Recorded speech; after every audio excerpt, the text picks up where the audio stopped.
So I was thinking about our conversation last time, and I kept coming back to first words, right? Our first words. And I think you recall saying that, was it your sister whose one of her first words was like, don't do this or something?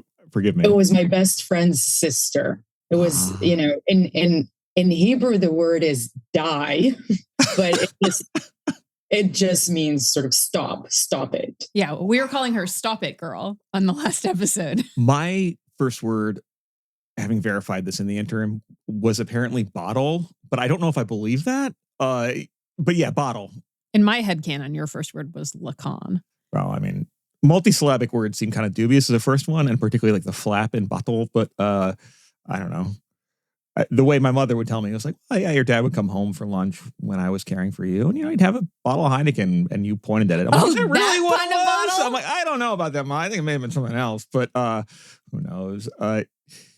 I also am struck by the fact that first word was in English, because I was raised in a bilingual environment. I mean, I used to be quite proficient in Polish, though I've forgotten it since. I don't even remember what the word is for bottle in Polish. That is really fascinating that first languages can be forgotten in this way.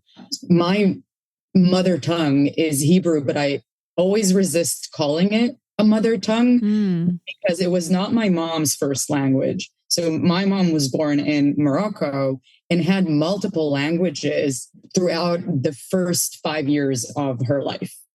And she spoke Moroccan Arabic and French and really a little bit of Hebrew because the family was sort of considering immigrating to Israel, which was a dubious decision, if you ask me, but they ended up doing it. And my mom cannot remember her Moroccan Arabic at all.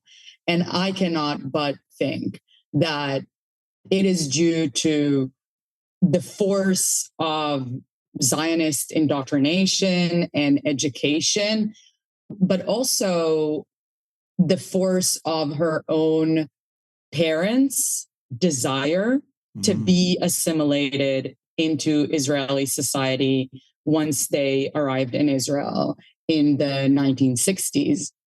And my mom is the youngest, and I think they really wanted her to be the Israeli one. It's a tragedy for my mom that I left, and I have no plans of going back, especially against the backdrop of Israel's crimes that have always been there. And so Hebrew has also become loaded in this way for me. And when we recorded last time, I slipped. I made this slip of the tongue, a Freudian slip of the tongue, when we talked about Laplanche's translations into English and translation in general.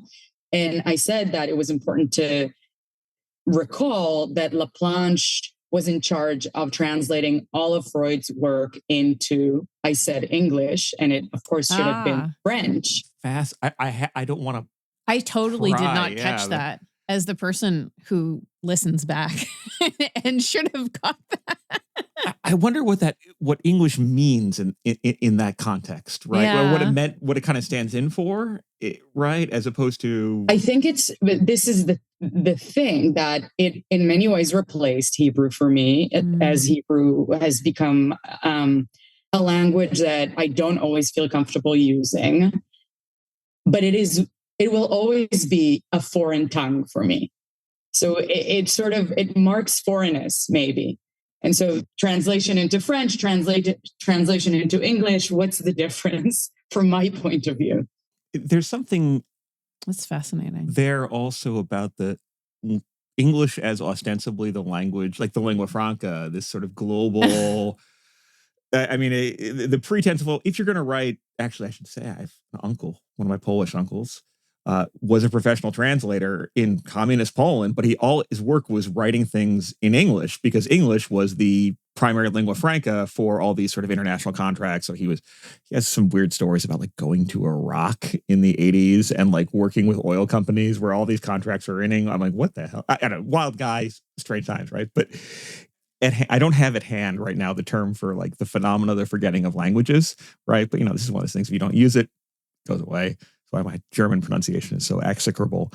But also there's like this element of language in like both a sociological and a personal register, where my understanding is that oftentimes bilingual kids who are having the experience of speaking one language at home and then going to school and speaking another language will at some point refuse to speak one of the languages. Yeah. And oftentimes it's the language at home, and there's this pressure to assimilate, right? And it's like, that's not the language. And there's something very poignant about that. And I've had sort of this weird experience too, of like going to Poland and trying to order food in Polish and speaking Polish baby talk, right? Which is mortifying, and realizing this. You're like, I would like the little pickle, please. Yeah, I want these tiny little, please give me a bunch of midowek, like a bunch of like tiny little tomatoes. I'm like having these waiters just look at me like, what the hell is wrong with this man-child? They think you're an adult baby. Well, there's some truth there, but there is that experience of like, sitting in a restaurant and suddenly feeling like a child, or even like sometimes hearing people speak Polish and understanding it, and oftentimes better when I understand women more than men, right? Because it's my mother and grandmother. Mother and grandmother taught it to you. Yeah. There's this feeling. It is literally your mother tongue. Yeah. I mean, your father doesn't speak it. From the old motherland. And there's this kind of, as I think the example of baby talk also indicates, like there's this feel like you're brought up in the crucible of language. It's not given, it's acquired. And there are all these associations, some of which we might wish to forget or wish to remember, but we don't have too much control over that. And this feeling of being haunted by being brought up in a linguistic world and not necessarily having the terms or the vocabulary from that anymore. This is so interesting, thinking about one of the places we're going, which is like the idea of the enigmatic signifier. Given that one of the things, as we're also going to talk about today, one of the things that Laplanche is interested in doing is going from like a special or restricted theory of seduction to a general theory of seduction. I almost feel like you, Patrick, are making the case for all signifiers as enigmatic signifiers. Well, right? Like a general theory. Well, I think maybe this gets at what we were talking about a little bit last week, and we may get into more today, like the distinction between Laplanche and Lacan, right? Namely, this sense of language as a kind of impersonal structure that exceeds us, which is true and well and good, but that kind of comes at the cost of what Laplanche emphasizes, namely, like, yes, there is, not like universal tongues like English or, I don't know, the language of angels or something, but like there are shared languages, but your entry into any given language is always an idiomatic, idiosyncratic experience.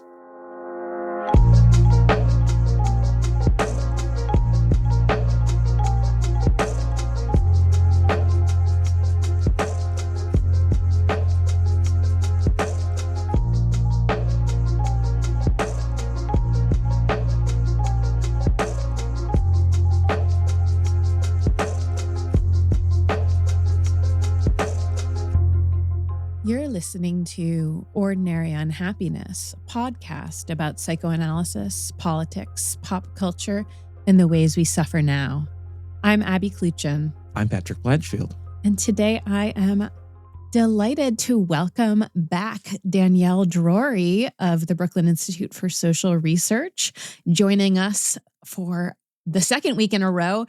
We thought that we were going to be able to do one episode on Laplanche. And by the time that we finished our first, 2.5 hour conversation, we were like, we have just gotten to the point of departure.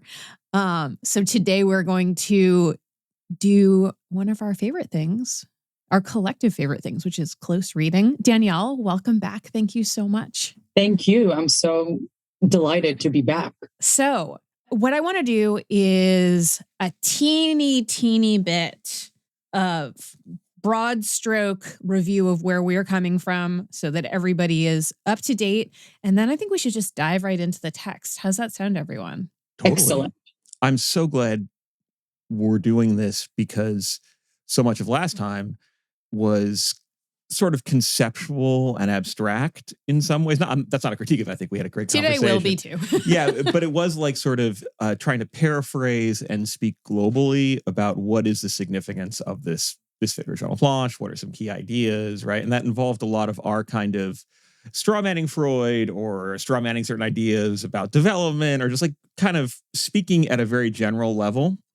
And now what we get to do is actually like look at how he executes the arguments that are so elegant and profound in his own terms. And that will hopefully, I think, enrich and put some sort of flesh on the structure that we did last time, but also, I think, really underscore the way in which Laplanche in particular, but maybe even any psychoanalytic thinker, or at least many of the psychoanalytic thinkers we want to encourage people to read, really does benefit from this kind of toggling back and forth between trying to paraphrase in your own words, trying to think about what this means in relation to other thinkers, right? This kind of general approach, and then returning to the specific and in to this the back example. And forth. Yeah. Right. Also, I mean, I was saying this to Danielle off mic, but like for me, so much of what was clarifying in our conversation were some of the examples, whether from, your childhood or things that were kind of spinning out more from the text. And specifically then, I think what we'll do today as we read, I think like a pivotal, like hinge point or keystone chapter in, it's one of his like great works. I don't know if it's like the single masterpiece, because there are many great books that Laplanche did, namely New Foundations for Psychoanalysis, which is the sections that deal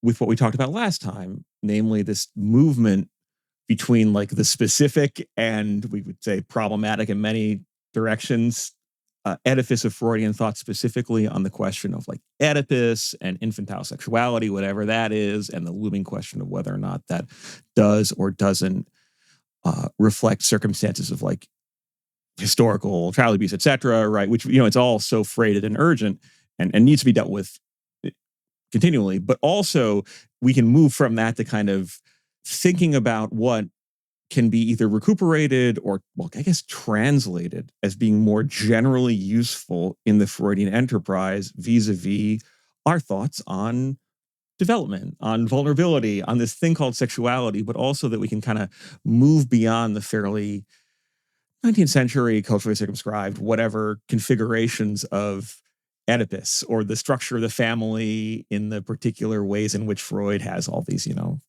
large blended 19th century families with all these comings and going. Like, we can actually put this to work and see how Laplanche encourages us to do that. Can I say one thing? And honestly, when I say, I mean, like, I really want to read a quotation that I think is orienting, because I know it's not really one of the passages that we're going to focus on today.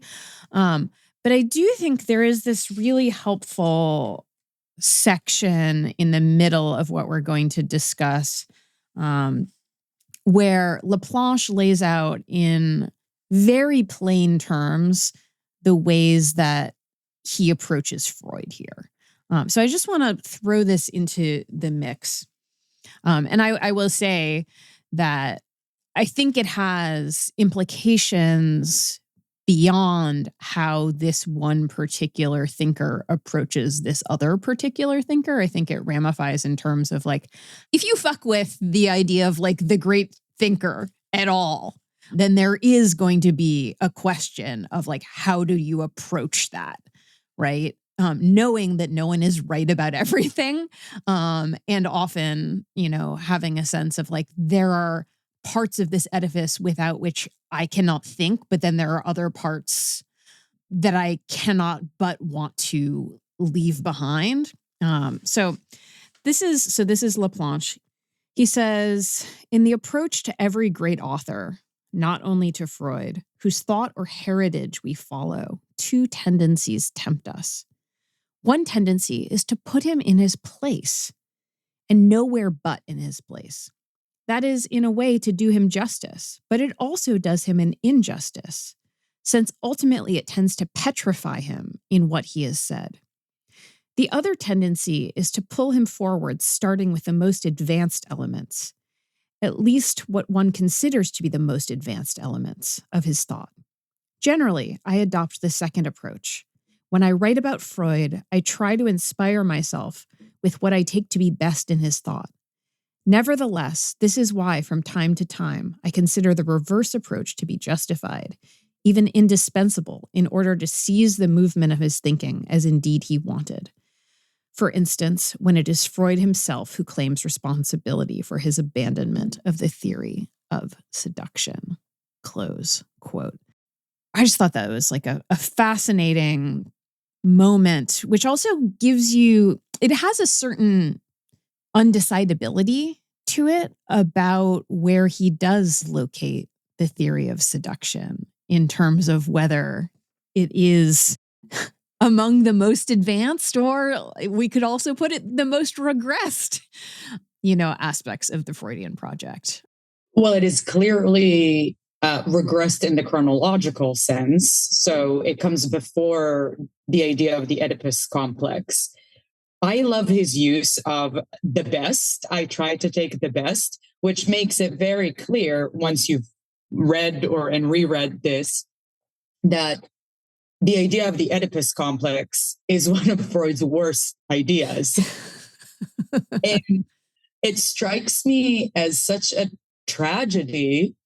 Well, that's an interesting choice of words in the context of the Oedipus complex, but it is a tragedy that Freud is best known for the Oedipus complex, at least in some circles, and that there is a lot of grappling with the idea of the Oedipus complex in psychoanalytic thought, and some of it is really interesting.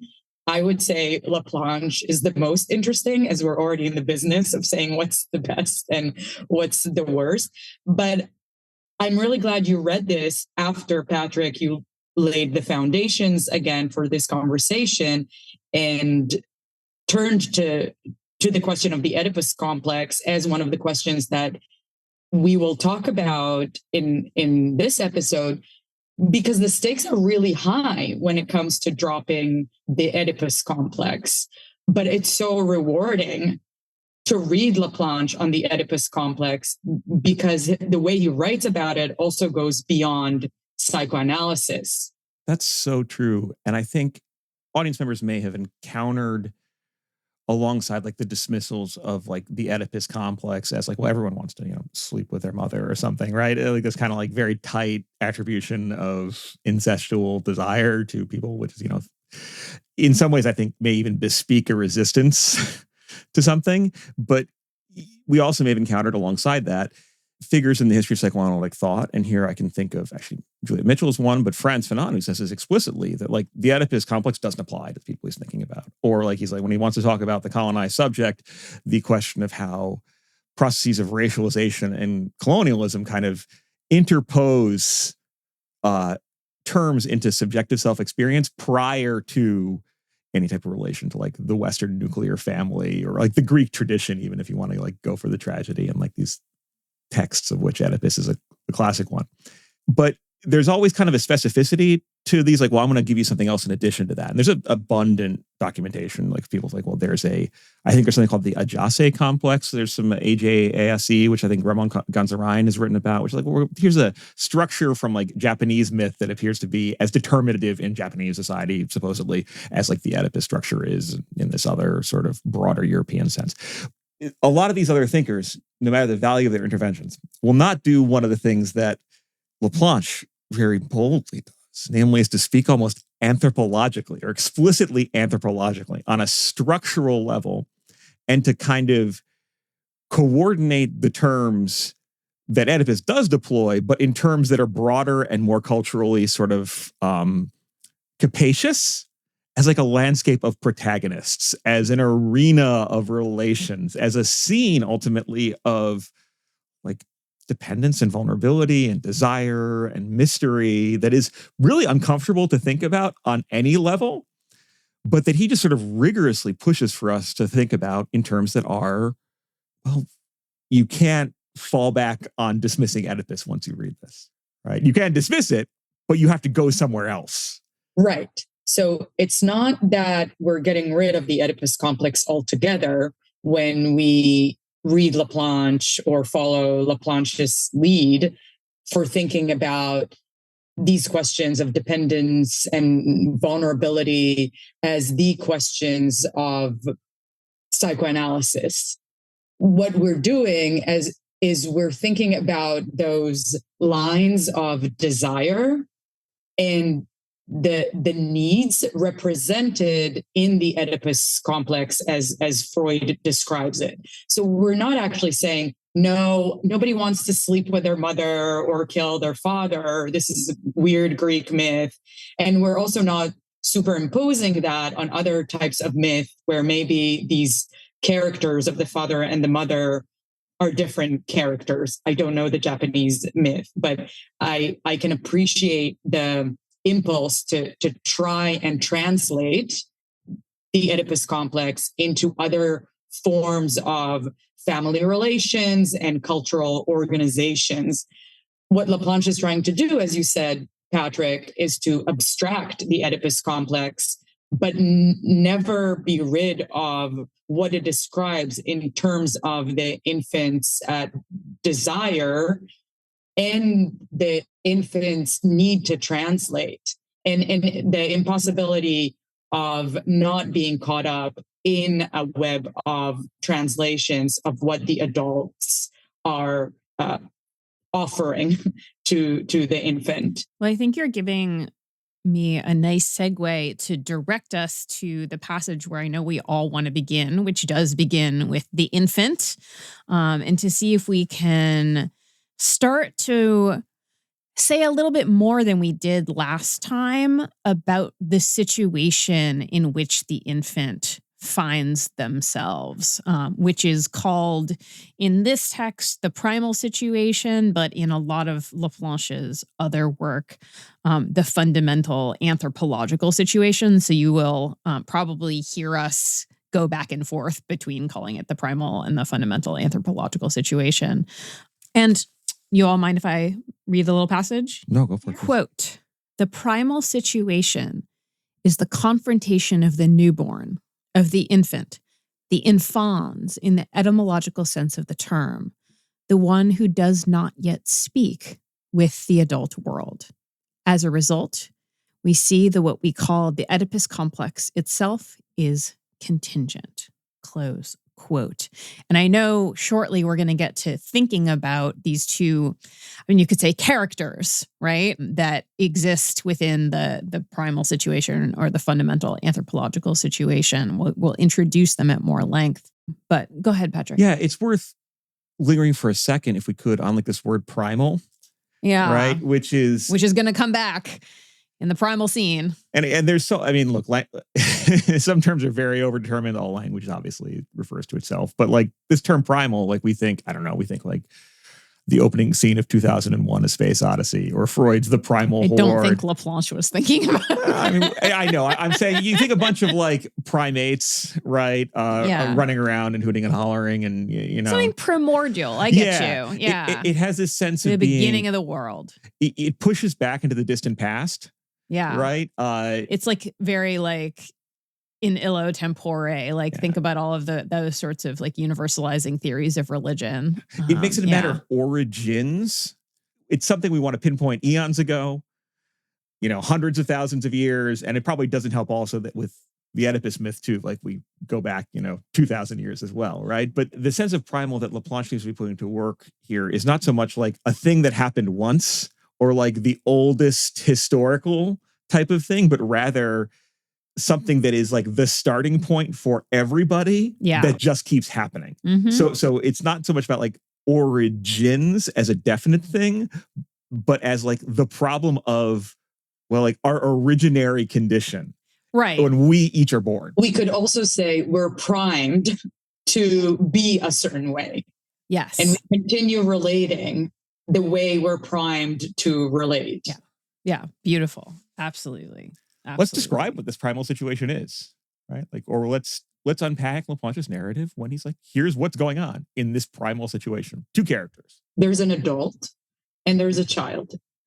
And so, again, we don't have to think about a mother or even a mothering one or a father or a fathering one. What we know for a fact is that no child, no infant can survive without the care of a bigger, stronger human being. And I love that about Laplanche, but he draws on others to get there. Specifically on Margaret Mead. What I love about it is the abstraction, which is something that we mentioned already, but also stating something that may seem obvious, but is really worth dwelling on, which is the sort of discrepancy between the bigness of the adult and the smallness of the infant. And I mean, I wonder how you felt about Laplanche going in the direction of Margaret Mead and what your associations were, because Margaret Mead is also invoked in queer theory quite often. And that was one of my associations.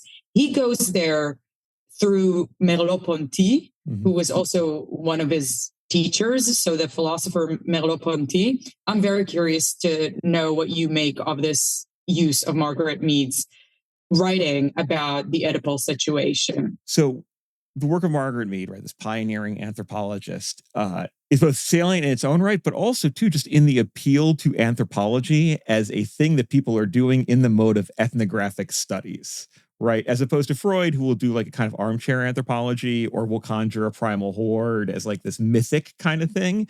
Here we have Laplanche pivoting to someone who's done like field work, right? In Micronesia, Papua New Guinea, right? He's like, bringing it down to earth is in a lot of ways that I see it. And I also see the juxtaposition, and this is not like specific to Margaret Mead, but more to thinking about anthropology and thinking about anthropology paired with Merleau-Ponty as, as an example of somebody doing phenomenology, that this is... It's bringing it down to earth in the sense that I don't know that I want to say that observation is the opposite of theory, because I actually think that, ideally theory and observation are dialectically related, but that we know, like we have this like very strong signal just from the invocation of these two figures read together that observation is going to be absolutely crucial. It cannot be something that is like generated out of thin air, right? The fundamental anthropological situation can't just be, I have a theory about a baby and a child. Because, and I think that this is so key in what you're saying, Abby, what we sort of naturally within a given cultural context are inclined or primed, to use this language, to view as like the essential, given, unchanging, eternal, universal, ubiquitous configurations of human relations are actually kind of contingent, right? And this is why also I think it's so important that it is a parent, or it's not even a parent, it's an adult. Yeah. Right? That you have a child, you have the infants, the non-speaking, very young child, and you have an adult, and there's nothing more specific. There's no mark of gender. There's no mark even of like being a parent. Like it's really reduced to something which is the case, right? If the infans does not have something to usher it into the world and take care of it, because it, as we're going to get to soon, it is fundamentally helpless, there is no child, right? Or there's no eventual adult that emerges from that infans. So the appeal to Mead then functions as, on the one hand, like, oh, here is human life being organized elsewhere in a radically different mode, right? It's not the nuclear family. It's, I'll use the language of anthropology. Like these are like moieties. These are social assemblages that are structured around like totems, and marriage and social and sexual relations are structured differently than we might have, in a contemporary bourgeois world, right?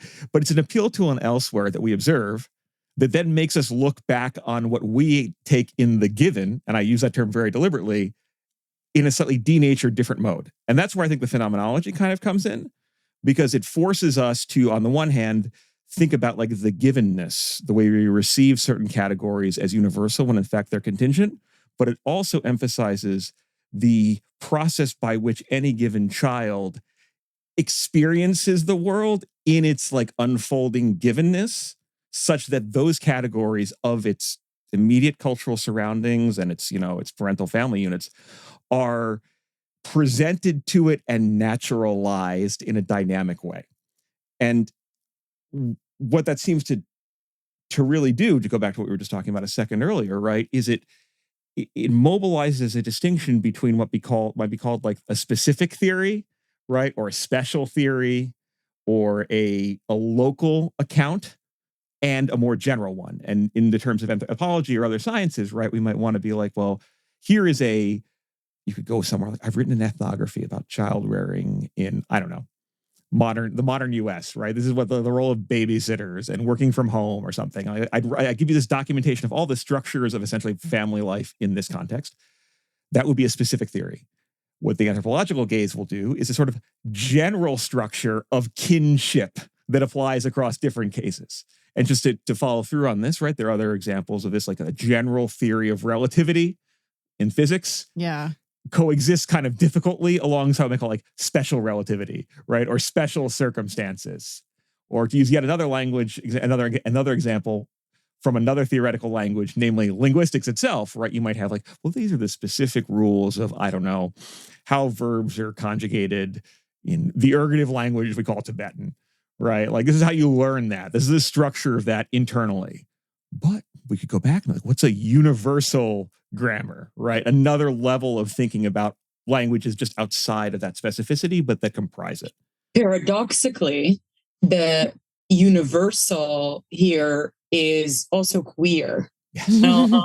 I'll try to explain that, because I think generally when we think about universalizing, we think that it leaves no space for those queer so-called variations or varieties. Right. That's special rather than general. Right. And I think you're exactly right that this is, that what we see here is that, I mean, to sort of put it in Laplanchian terms, but not really, just to try and animate his own perspective, I think he's saying, like, I don't really care like what family we're talking about. And then the reputation of psychoanalysis, which it earned, for a reason, as a policing of the nuclear family kind of force, which I think it can do, it has done. With Freud, you often sense that it's something that he is looking to do, especially in the case of Dora, for example, basically pushing for the structure as he knows it, and the structure of the family that probably made him think of the Oedipus the way he thought about the Oedipus.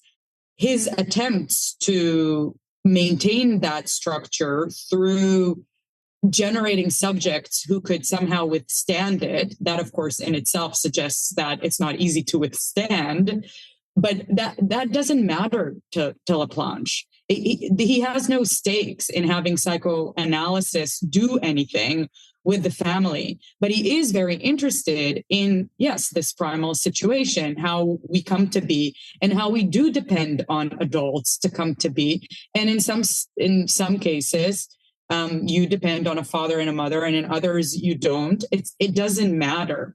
So that's the queer universalism of Laplanche's work. Yeah, I think that's very beautifully said. This is a left-wing association and a slightly more sort of silly or tendentious or example, but I was thinking about the recurrence of people in like quote unquote the discourse or online insisting in clearly what is both a aspirational and a what they think is a like normative, essential, but also like scientific fact. Like there are just two genders, right? Like these are the two genders, right? And it's like, okay, whatever that may be, I found myself thinking of the time that, actually this is one of the few times I've ever sympathized with the fucker, where Joe Biden is asked how many, it's a couple of years ago, some reporters, how many genders are there, Mr. Biden? And Biden says, 17. And he literally just like throws his fucking number out there. And of course he may have been mid microstroke. Who the hell knows what's going on in his interiority? But that gesture of being like, I don't know, there are all sorts of kinds. Who gives a fuck, right? And of course, ideally we'd be like, well, yeah, let people live and you should be funding trans kids' healthcare. But that's neither here nor there. The point is, it's like, well, instead of getting hung up on what we think is a universal account, but that is actually highly specific, namely, there are just two of them, Like, oh no, there are all sorts of configurations. Let's go one level up. What we should actually care about is, I don't know, like gender as a process of categorization, right? Literally go back to like gender as kind. A genre. Right, which is just, it's more descriptive than it is prescriptive. So it really takes psychoanalysis beyond any accusations of being prescriptive.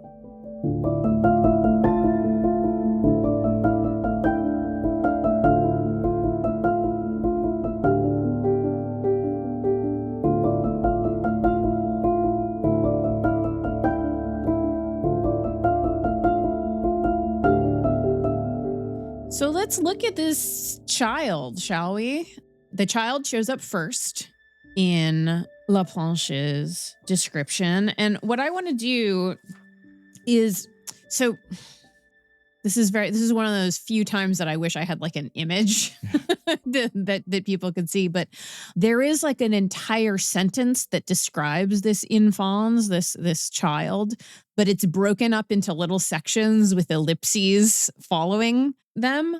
But I do think it helps to read the entire sentence first, and then we can go in and unpack it and linger with things that are particularly confusing. But so over the course of various pages and in 4 snippets that also function as like semi-chapter headings, Laplanche refers to the child as, quote, a biopsychic individual open to the world, provided with regulative operations, but nevertheless a misfit. I mean, it wouldn't have been the first thing that came to mind if somebody was like, define a child, right? But, you know, he makes it make sense. So let's get into it. And let's start with this, a biopsychic individual, shall we? Let's do it. So it's a body. And it's a body with a psyche, right? Which is another one of those terms that is very quintessentially psychoanalytic and that seems to point to some kind of mode of being that straddles the biological and like the social, right? Or like the biological as a sort of mute physical fact that's governed by chemical and, I don't know, like physical properties, and like the domain of the interior, of desire, of thought, of imagination, right? It's not just the mind as another sort of mechanism. It's this third term. Yeah. And Laplanche has this towards the end of, these are very brief sections, but Laplanche has this very interesting moment where he says that, quote, the only question that must be answered in order to speak of a biopsychic or somatopsychic individual is, when does communication start? Close quote. Which, you know, is interesting because, again, we, at the risk of repeating myself again and again, we know this is the infans. It's not speaking, but incipient in it is not only communication, like the ability to receive communication, but to generate it. So that's there. That's yeah. I mean, incipient is the word that it's lurking. It's coming. I think that's also related to the part that you already read about open to the world. So that's yes. the communicative potential right there.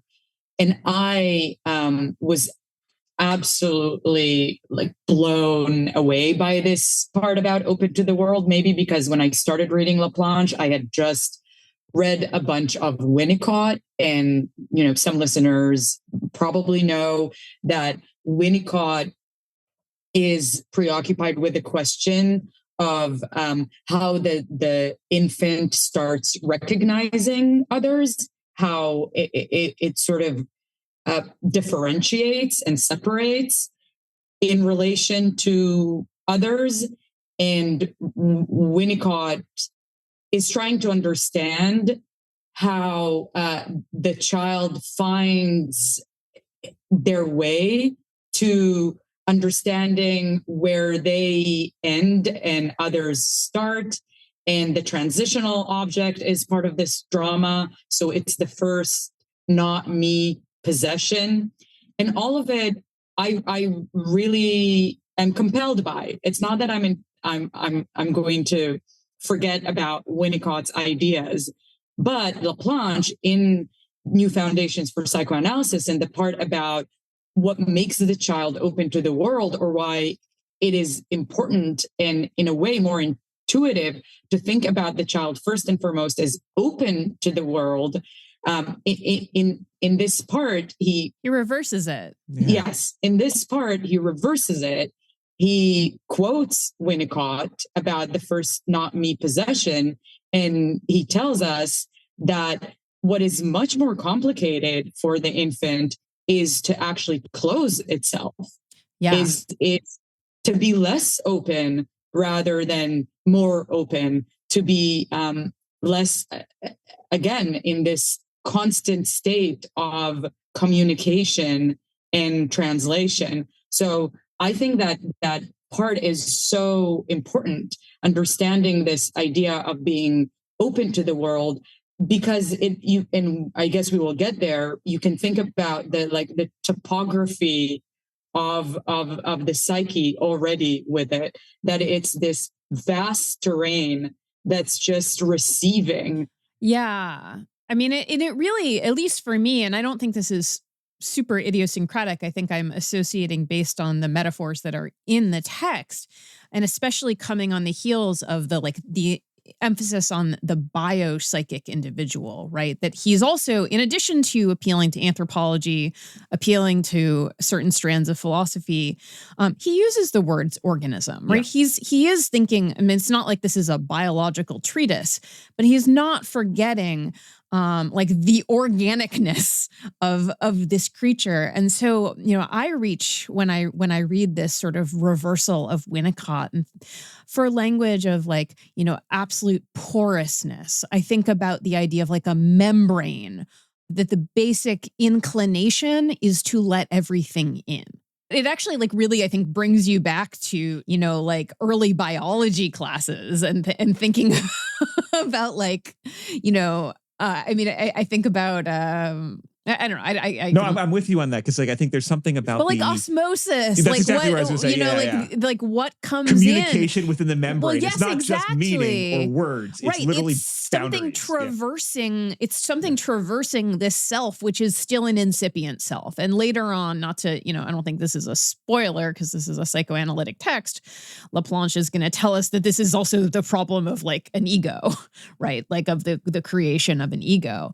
But yeah, it's very organic. It's very, I start picturing really rudimentary organisms.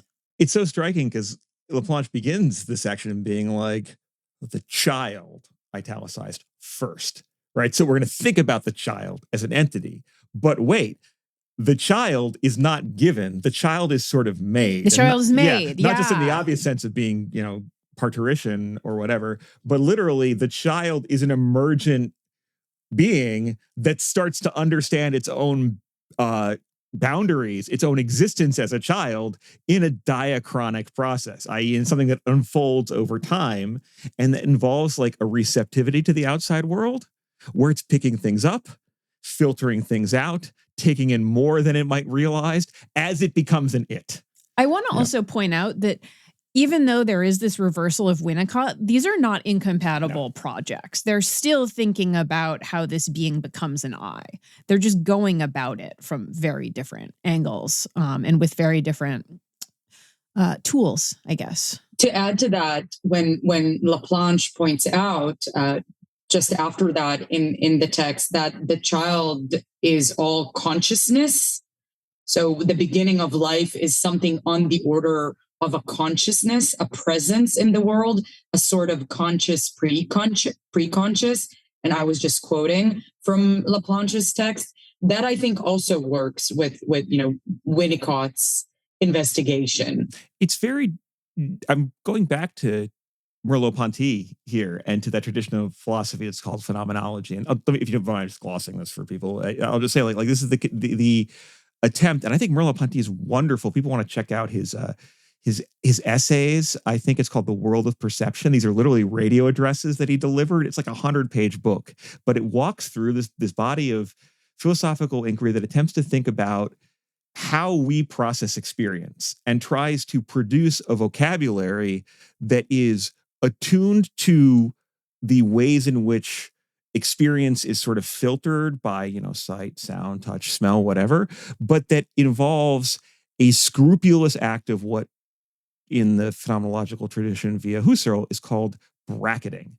Namely being like, let's try or the phenomenological reduction. Yeah, the epoche, right? Like, let's bracket what we know about, I don't know, how this child comes to love the bottle and just be like, what's the experience of the bottle in the first place, right? What is the experience of like pressure on the lips, right? Or the feeling of being full, right? It sort of takes a step back, again, from the specific thing that we know, but actually kind of know too well to think about well, to a type of, an exploration of, to use Laplanche's words, the child's openness, right? Its open-endedness of consciousness, what the child is receiving and consolidating and coming to know over time. So, question, I feel like I'm good on up through biopsychic individual, open to the world. I get a little more confused in this next section. So I'm going to appeal to both of you, which is the next section being provided with regulative operations. Will one of you walk me through what these regulative operations are?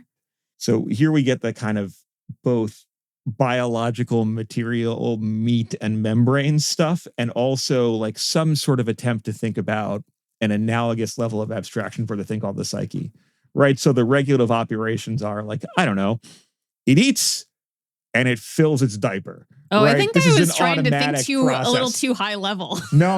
Regulative operations are literally, it's the homeostasis. It's back on the level of like osmosis, right? Like here's this little cell, it's taking in saline, it's got to spit it out, it's got to maintain some type of balance, right? And so it's doing that with an automaticity, right?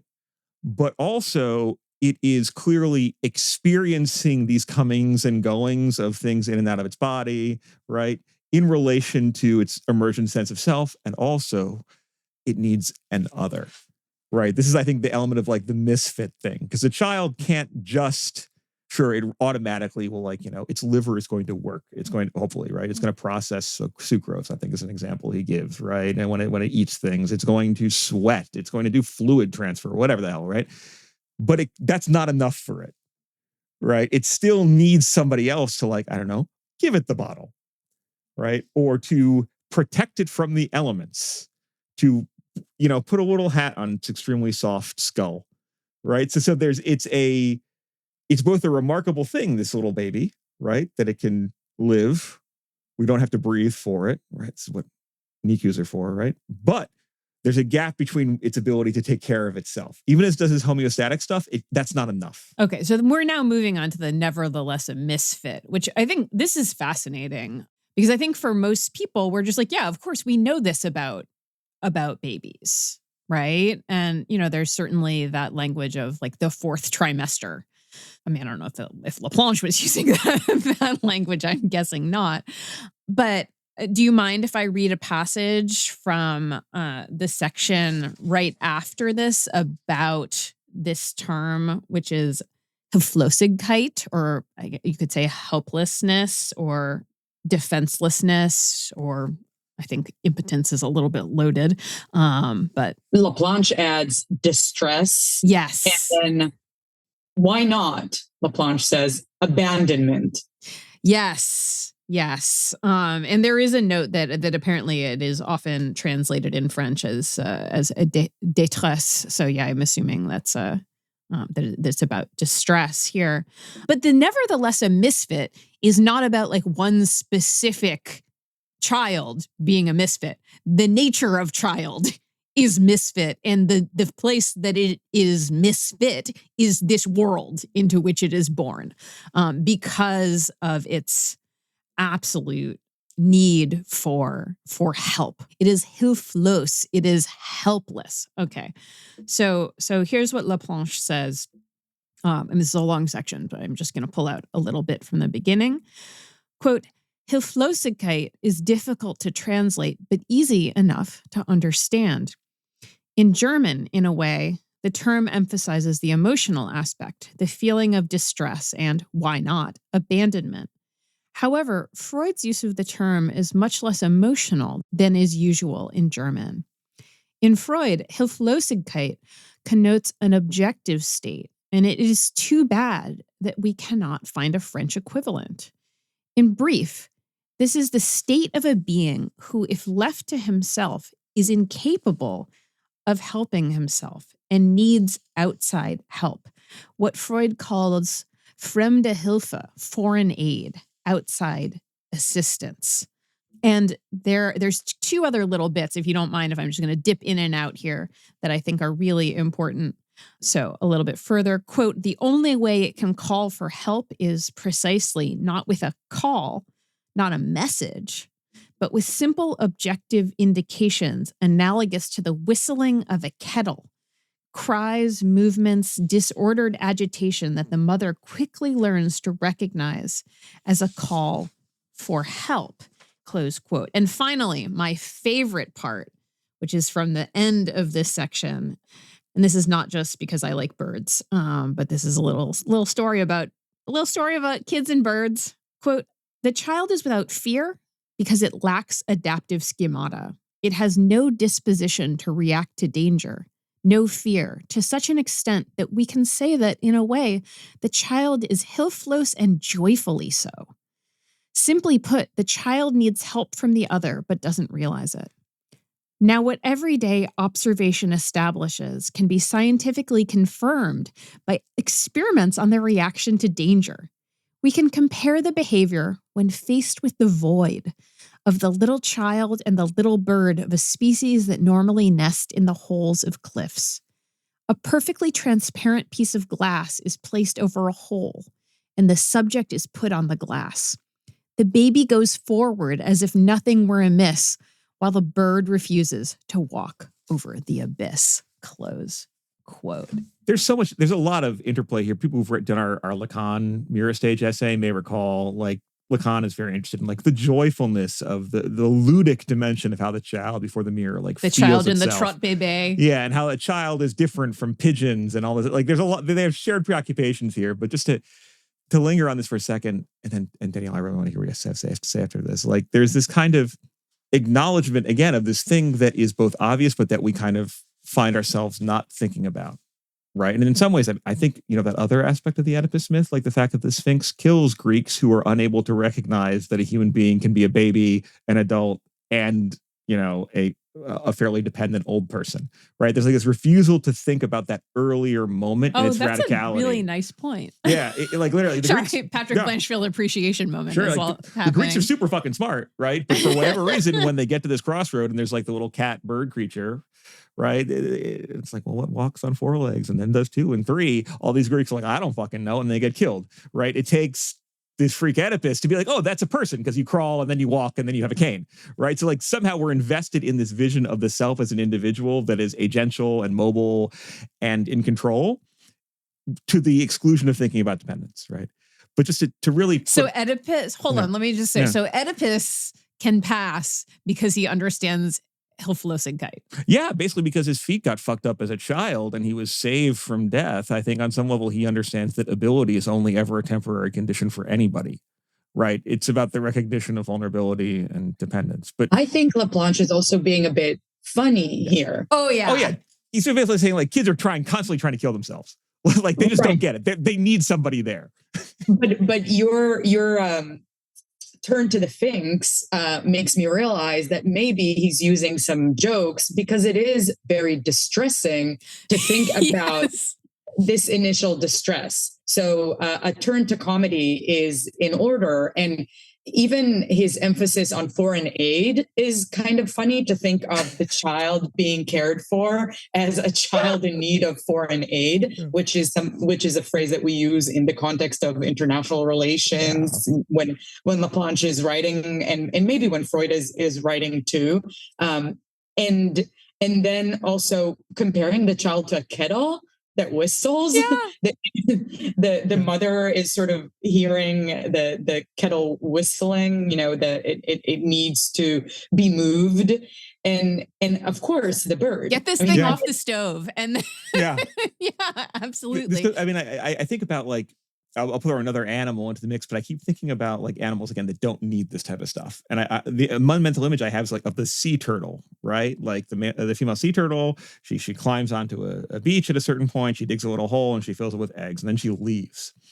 And then, dozens or scores even of these eggs will eventually, hatch, and they crawl into the ocean, right, under the light of the moon or whatever. And of course, this is why, if there's like a cabana on the beach or something, they'll walk into the street and get killed, right? But there's this general idea that you lay a lot of eggs. This is from an evolutionary, crude adaptational perspective, because the onus is on the little baby turtles to book it to the ocean without getting run over by cars, eaten by seagulls, or like encounter YouTubers that molest them, right? This is a very different structure from what goes on with a human child, because you can't just like set it and forget it. Instead, the kid, it needs a parent to survive. This is an obvious thing, but also it needs a parent to like interpret the child. Yeah. We've talked about troubleshooting a baby, right? Like the baby basically has the two settings, right? Well, it's like the kettle. You got to sleeping. take it off the stove. And you got to figure out what it needs, right? Like, is it crying because it has gas and its stomach is empty? Is it crying because it's too full? Is it constipated? Is it hungry? Yeah. Is it crying because it's on a piece of glass going towards an abyss that like an evil scientist is set up for it, right? But like I think you're totally right, Danielle, that he is playing with humor here because of the weight of distress, but that is an objectively hilarious way of thinking about like at all moments, an evil scientist has set up a situation where the baby is always crawling towards an abyss. And that you can generalize as a metaphor for like every moment of taking care of a child is doing that. Isn't there a cartoon series that is just that, a sort of like baby always on the verge of like killing itself? It's very cartoonish, the evil scientist scenario that comes up here. And yeah, it might be because it is distressing to think about our primal distress. And he does get to questions of anxiety exactly after that. Kids really are in need of constant care, or one of the things that I think haunts parents and is part of why I'm glad I don't have kids is the possibility that the kid is going to joyfully do something that is completely just terrifying. And thus I always think of my favorite YouTube short in history, namely a scene from An American Backyard Barbecue, where you have this toddler running around. It's so happy. And the mom's like, what do you have there? And then the kid says, let me see what you have. No! And the kid's okay, right? But there's like, you have to stay vigilant for these kids, because that kid doesn't realize that running around with a knife that it found might end poorly. It's having a great time.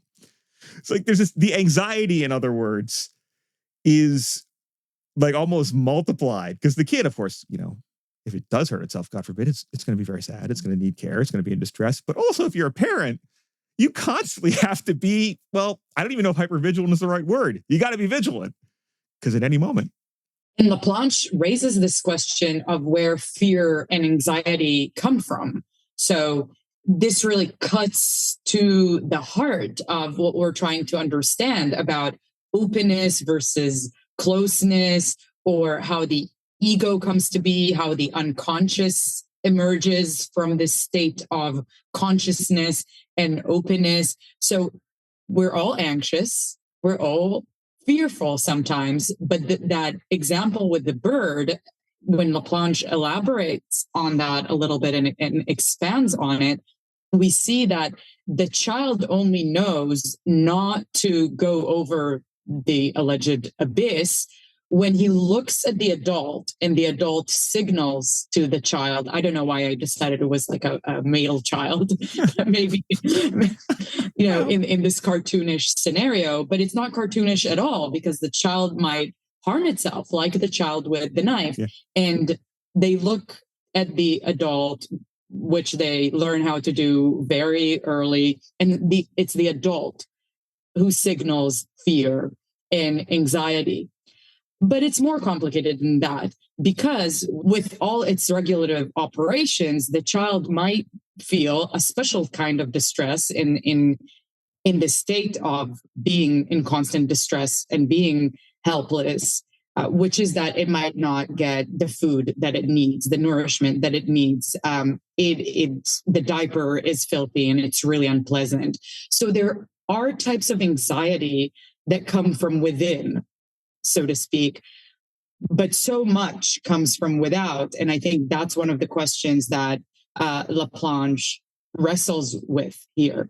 And so there's a pivot point right before Laplanche gets the second character in our protagonists of the primal situation, namely the adult, where he kind of pulls back after thinking in terms of like biology, ethology, other animals, other creatures, to basically say, well, that for human beings, both the baby and the adult, but again, in the primal situation where babies are constantly getting made and adults are constantly trying to the best of their ability to take care of them, and hopefully it's turning out okay, or good enough at least. This is a state of affairs that is high risk, high reward in a way that like the shotgun approach of the sea turtle or a spider or something else just has a million different kids it throws at the world and, you know, catch and catch can. See what sticks. Yeah, is different, right? It's high reward, high stakes in the sense too that it encourages the development of anxiety, right? They call anxiety is a signal, you know, how the adult is going to prevent the kid from falling on the knife or sticking its, you know, a tongue in a socket or something like that. Whereas for the child, as it learns to take care of itself by like experiencing the adult's anxiety, but then trying to sort of balance its own reality testing and stuff, this is a constant situation of like almost like adaptation and trying to map onto circumstances that can also produce profoundly maladaptive things, right? Like having a situation where anxiety is continually present in order for us to be, you know, complicated like primates.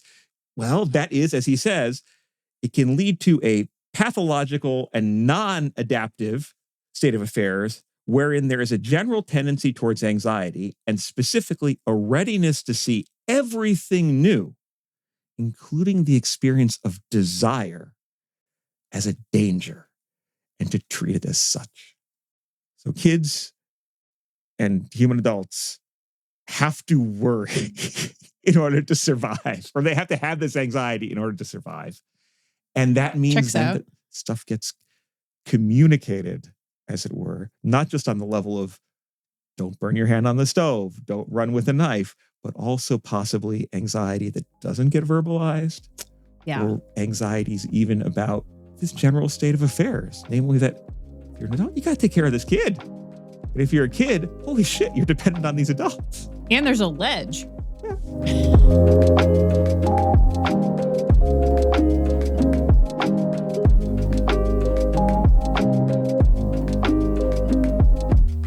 So are we ready to talk about the adult? Yeah. I think it's very interesting that the section on the adult begins with an invocation of the unconscious. I mean, literally, Laplanche says each adult has an unconscious dimension. And where I think in some theorists you would expect, especially somebody doing a reading of Freud, to be like, oh, and I want to give you more nuance as to how I in particular conceive of that unconscious. Laplanche is like, fuck it. Think about it in whatever way you want, right? The important thing is just that you understand that this is something that is at work in each adult in the fundamental anthropological situation. So he emphasizes the unconscious and some of what, Patrick, you already related to now, that the adult is also the child they once were. Yes, I was going to read a passage about that exactly. Yeah, so Laplanche says, it is necessary to add another nuance. The child who the adult once was remains present in the adult, and confronted with the presence of a child, the adult will be particularly deviant, inclined to slips and bungled actions, and even to symptoms of perversion in this relationship to this other version of himself, this other he once was. The child in front of him stimulates the child within him. Thus, the primal relationship is established in a double register, a vital, open, and reciprocal relationship that can correctly be called interactive, and also a relationship in which sexuality is present, but in which the interaction is no longer reciprocal in that the balance is unequal. In human relations, unlike the physics of material objects, there is not always an equal and opposite reaction to every action. Close quote. So this is fascinating to me. This moment is like, on the one hand, like in this one sort of gradient, there's kind of like symmetry and then there's asymmetry. There's two children in one sense, in the sense that the adult has been stimulated to have the child that they once were like at the tip of their tongue almost, right? Like it's like almost like it's been evoked, but also of course it was always there. But so there's a sense in which like there are two children, but then also there is this adult versus this child. So there's a kind of like moving back and forth between this gradient that seems like, to use Laplanche's words, like vital and open, but then there's something else that is happening in every moment where an adult is a thing. And I'm using thing on purpose. Like an adult is a type of thing that is qualitatively different than the type of thing than the child is. And every single interaction between the two of them is inflected by that. There's the adult's residual anxiety of being a child is there too. Is there in addition to their anxiety of caring for this child, right? And I think that on the level of the sexual, or thinking about this thing that we would call adults know to call the sexual, really, again, it's hard to talk about. It makes you feel uncomfortable, but the adult's anxieties over sexuality, over what is or isn't sexuality, or what they are or are not teaching their child, or will later have to teach their child when they have, quote unquote, the conversation.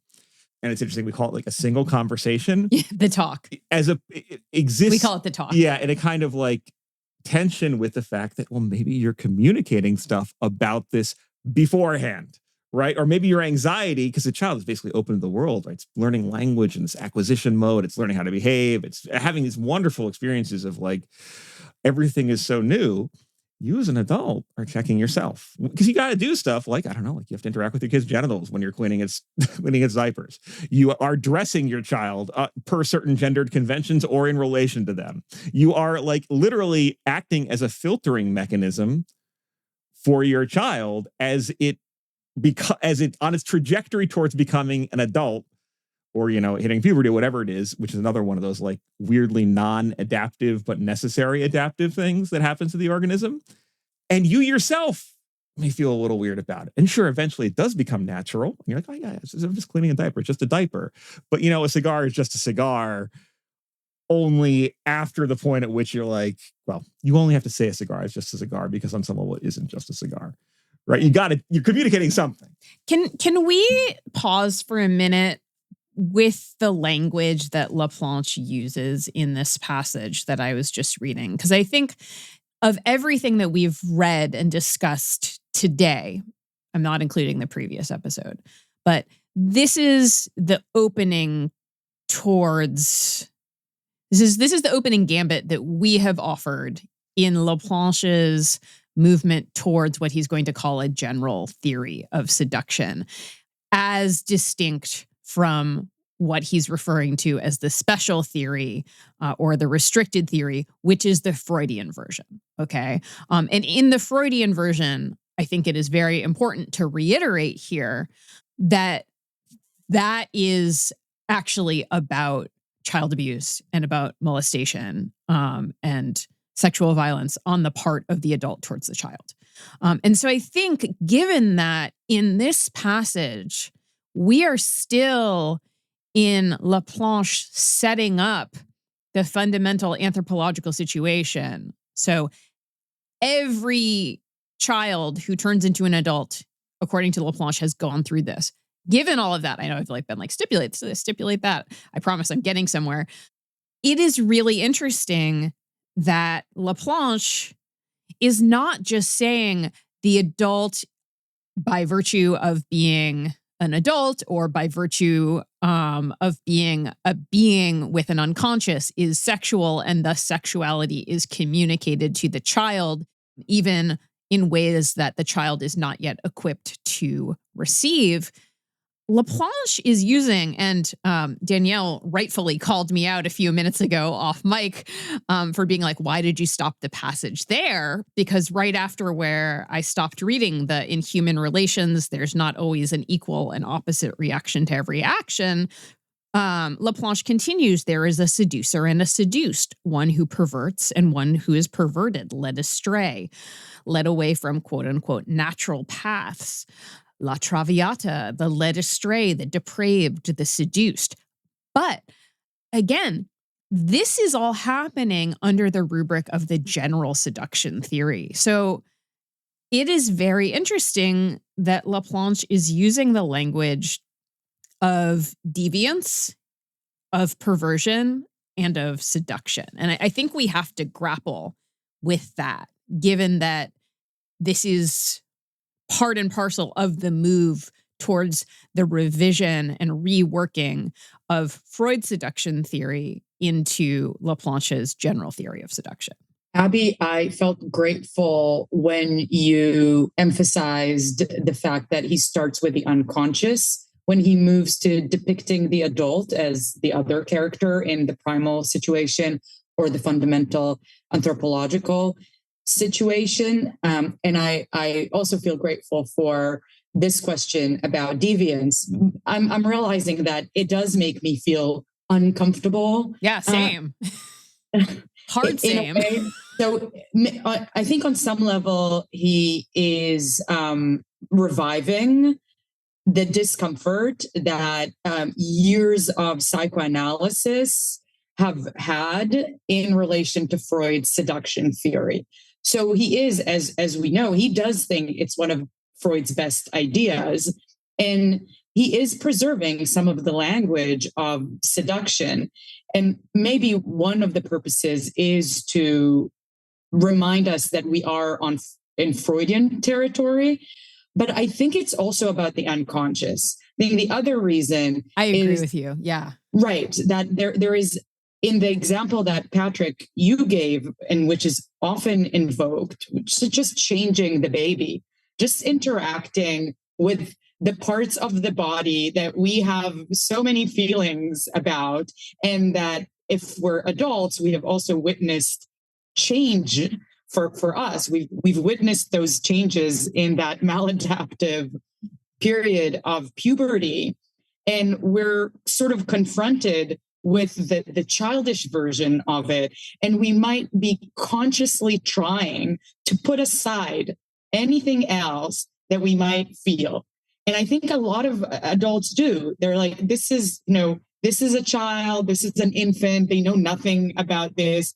It's not, we can sense our thoughts, even on a conscious level. Laplanche is emphasizing the fact that something inevitably happens unconsciously. And it might be there on the conscious level, although a lot of people might deny that. But even if you're the kind of adult who is aware of it, there's still the residue. And there are still experiences you have no access to, but are literally in your body. That's so key. And in like the biopsychic person too, right? In the sense that like it's, and I think actually the turn to language is helpful here, right? Because seduction is such a problematic English word, right? In the German Verführung, I think is a little, it gets at part of what is ultimately at stake also etymologically, but like conceptually in these ideas of like perversion, right? Namely turning towards, like orientation. And I think there's this kind of anxiety about that's being expressed here, which is a perennial anxiety in terms of like cause and effect and control. This is why I think a lot of this question, a lot of the language here becomes one of like active and passive and this kind of confusion thereof, where the adult is aware of adult things, right?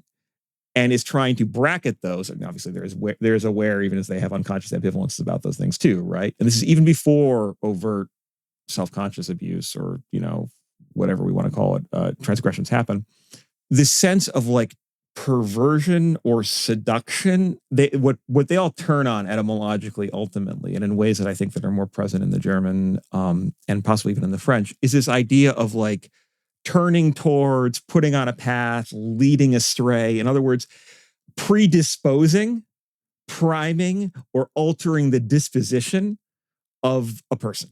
And the right? same thing with deviation, Yes. like literally thinking about like, not deviation from like the norm, but like deviation from the path, which, and I think this is very interesting here in that deviant is equated at least once, and I think multiple times, with simply the possession of a thing that we call the unconscious. And it's like you're deviant to the extent that you are capable of parapraxis, right? Yeah. To the extent that you are capable of having the eruption of the unconscious at a moment that you had not planned, right? And I'm not trying, I just want to say, I'm not trying to sort of domesticate that language. I don't know why Laplanche is using it. I find what both of you are saying to be very persuasive, but I also think that it's very provocative that he is not domesticating it and that he is invoking a lot of terms which, at least in their English translations and regardless of their etymology, lend themselves directly to thinking about like sexual violation of children, even if the sort of like the pshat, like the plain meaning in some way, is about being an adult, having this thing we call an unconscious, having a sexuality, and being susceptible to having that escape you and be communicated to the other, whether or not you will it. An example might be helpful here, albeit a canned one, which is namely like, I don't know, you have a child at a certain point, like a toddler, and they're starting to like, I don't know, they put on makeup, like they get into your makeup cabinet, they put things on their faces, or you have to dress them some particular way, and you feel like, you look so cute like that, or don't do that, or you could wear that here, but you can't go there. And note, I'm not necessarily presupposing any particular attitude towards how children should be dressed gender-wise, like as being the true one. I'm simply saying that as an adult, you are in the process of, as necessity, clothing your child, protecting them from the elements, but that's also always an exercise in your reproducing with whatever degree of consciousness, but always with an unconscious dimension, collectively determined, ongoing, constituted gender norms. And, there's a reason why gender trouble is a phrase that Butler uses. Like, that's never given. That's never easy. So as you tell your child, oh, you look so good in this, or you can't wear that, or you should wear this, or don't touch yourself in public like this, or don't do that, or you can't do this with this person. You are in this position of predisposing this child towards something, right? And a language that might even be kind of helpful here, if only insofar as it gets used for, I think, oftentimes for malignant purposes, where it's like, well, what are you grooming this child toward? Like, I'm literally just grooming you. I'm just cleaning you. I'm washing you and getting you clean. But also, I'm trying to prepare you to relate to your own body in a certain way. And I've got my own anxieties about my body. And so something maybe, despite our best and most conscious efforts, is inevitably conveyed. And I think the key thing here is that that's not a defect to the process. That's an inevitability of bringing up a child. I think this is, can I just drop in an example here? One thing that you will hear women say a lot is like, oh, I have a daughter and now I have to deal with my own body issues. Because there is that recognition that like in taking care of the child, the way that you relate to your own body, which is as an adult, but of course with all of the anxieties of your own childhood and puberty and whatever, relationship to yourself you have in the world that we live in, that something will be transmitted. And I think you see that from even people who are not necessarily like the most psychologically minded, is they realize it in this really, really, really granular way. Because they see the effect of the transmission. But what they see is again on the level of awareness. What Laplanche stresses is that also something comes back to haunt from their own childhood. Yes. And I think that brings us to sort of the temporal aspect that Laplanche also dwells on in New Foundations for Psychoanalysis of the Freudian model of seduction, which he revises and revives, as you put it, Abby, when we recorded our first episode about Laplanche. I think these examples are really helpful, but I cannot stress enough the fact that this thing that comes back to haunt is outside the sphere of awareness, and how you both emphasized the idea of the path, the fact that we need to put, as adults, you need to put the child on a certain path, and you delineate a kind of path for them. And I was thinking, and constantly you're taken on some path that is both familiar and completely foreign, but maybe internal, as an adult interacting with a child. That's part of the deviance, I think, that you're confronted with something that you can't quite articulate, and maybe it's from those moments when you couldn't articulate anything, from those moments of infancy when you were a creature without the ability to speak. I keep thinking about, this is going to sound random, but I keep thinking about like those shows like Toddlers and Tiaras and stuff like that, where they're like the idea of like the stage mom. Because I like throughout all of this, it's like, well, what are some of the ways in which this gets communicated that are more sort of like culturally accessible? And one of them is like when we put 5-year-olds in pageants and we dress them up in sequins and sparkles. It's just one of those. What's going on for those moms unconsciously? Exactly, right? It's not so much, the interesting part is not so much about the child in this example, because that's sort of more obvious, right? But yeah, what is happening for those mothers? And I think this is really helpful too, I think, is like also like the difficulty of talking about this. Because like, look, I'll go on the record and say, I think child beauty pageants are pretty fucked up. Oh yeah. Right? I don't watch Toddlers and Tiara or whatever the fuck that is. I've been having like, just full disclosure, ever since we got to the adult section of this, I have been having like an intrusive image of like a small child in sparkles. And I finally realized that was like what it was, that example was like pressing in on me. But it's a perfect example. I was not in a child beauty pageant. No, I understand. But it's a perfect example in some ways, because it's like, well, here's this thing that I guess some adults have collectively decided is fairly normal, or at least relatively more normal, or at least more acceptable, and I'm using scare quotes all over that, than like literally, I don't know, like sexual abuse of a child, right? Like sexualization of a child in this way, or some type of sexualization, if we want to use that language, is within the realm of like again, we make reality TV because it's weird, but like it's in the realm of like the accepted and weird. Yeah, you put those people on TV, you don't send them to prison. Right. But it's also, though, on this other spectrum, namely of like this stuff that we obviously like, this is bad, don't do this, unacceptable, like this is one of the worst possible crimes. And I think what Laplanche's move here is to be like, well, Freud is kind of, or our conversations about Freud oftentimes get caught up on thinking about one particular scenario where there is what we would, with the law, or we as adults idiomatically might call clearly adult perversion and cruelty and dominance and the exploitation and sexualization of a child, right? What Laplanche seems to be doing, I think we can kind of dispense with a lot of the Freudian model here is like, well, no, the Freudian model is actually very restricted. It presupposes sexualization. It presupposes a sexually perverse adult. It presupposes a particular cashing out of these things, that basically a scenario that we already know is wrong. And we immediately move to discussing, is this being minimized? Is this being denied? What do we do about it, et cetera? To instead be like, there is like this crucible of subject formation where our relation to this thing that we call sexuality, and the child's relation to this thing that we adults will later call sexuality, kind of stands in for the inception of the unconscious and the radical, discomforting character of thinking about the unconscious in general.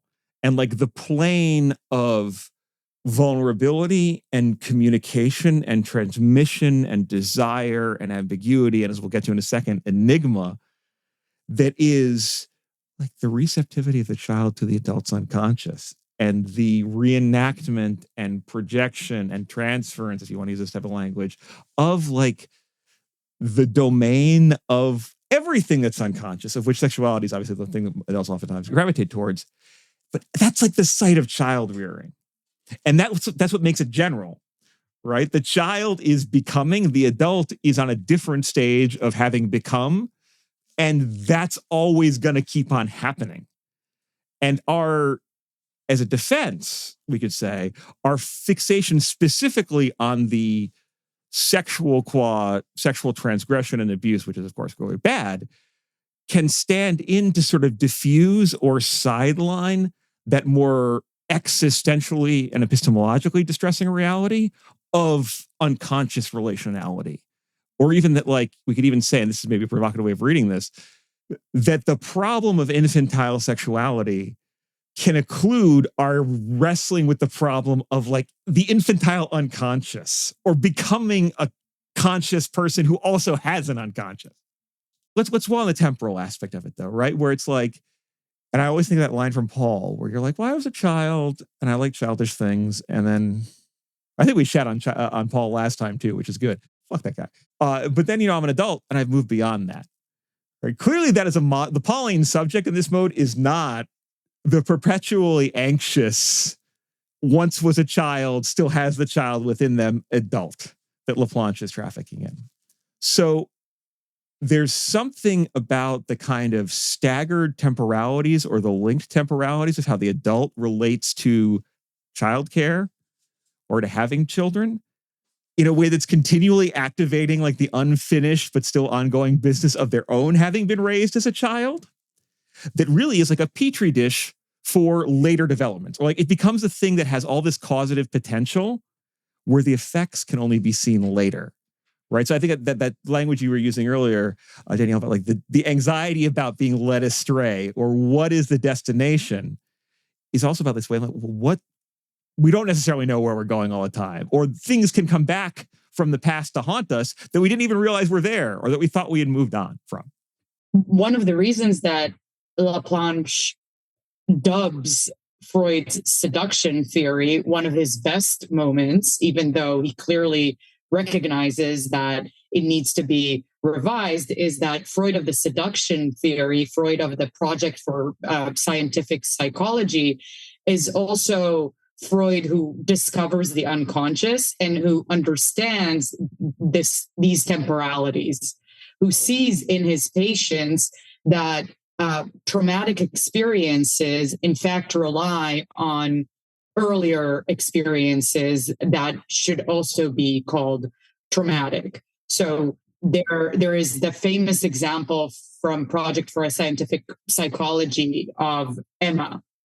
I assume that's a pseudonym, although who knows? Actually, Project for a Scientific Psychology was a late 19th century Freud text that he did not intend to publish, but it was later published and Laplanche relies on it. And it's often quoted, that part about Emma. Emma has a phobia. She can't go into stores, which is a real problem. Like she cannot go alone. She's an adult into stores. And what comes up in the course of her analysis with Freud is that she went into a store and two of the store managers looked at her clothes and laughed. They sort of mocked her, or at least that was her interpretation. That was her translation of that moment, that they were mocking her. That's not enough, Freud says, because they talk about it and the symptom doesn't go away, or the phobia in this case is the symptom and it doesn't go away. They talk more. This is the talking cure. And what emerges is a childhood memory that in itself has two moments.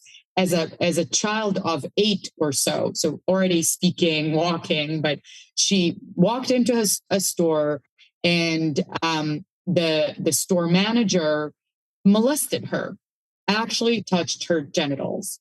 A week later, maybe a little more, I don't remember, she goes back to that store as a child.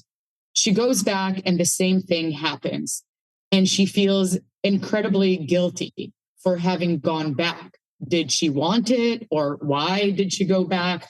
Freud actually doesn't tell us. We don't really hear Emma's voice, but we can think of all kinds of reasons that might have led Emma to revisit the store. Freud's point is that what caused the symptom as an adult was the memory, which we know from Freud on hysteria, or Freud and Breuer on hysteria, that the hysterics sort of suffer from reminiscences. This is not a good word for my mother tongue, but Emma's memory is that thing that comes back to haunt, but totally outside the sphere of awareness. So she's completely unconscious of it, and it comes up in the course of analysis. This is a bit of a magical story of analysis. There's no reason not to believe it, to say that this is always what happens. That would, of course, be misleading, but that's the model that Laplanche is going back to in New Foundations for Psychoanalysis, and that also is part of the model of Freud's seduction theory. And again, instead of focusing on molestation, Laplanche is interested in the very structure, the sort of universal structure of trauma. I think this is a passage that's really worth reading from this text. Laplanche says, and I think I'm going to just read this whole paragraph because it's important. And this idea, I mean, I said this before, but the après coup idea and the way that it helps us kind of rethink trauma, I think is very powerful and very, very portable. So Laplanche says, quote, "The temporal aspect of the seduction theory has remained, at least I hope so, an achievement of psychoanalysis. This is the theory of après coup, the theory that trauma requires two separate moments. It postulates that nothing is inscribed in the human unconscious, except in relation to at least two events separated in time by a period of change permitting the subject to react differently at a later time than his first reaction to the experience. In other words, permitting him to react differently to the memory of the experience than he reacted to the experience itself.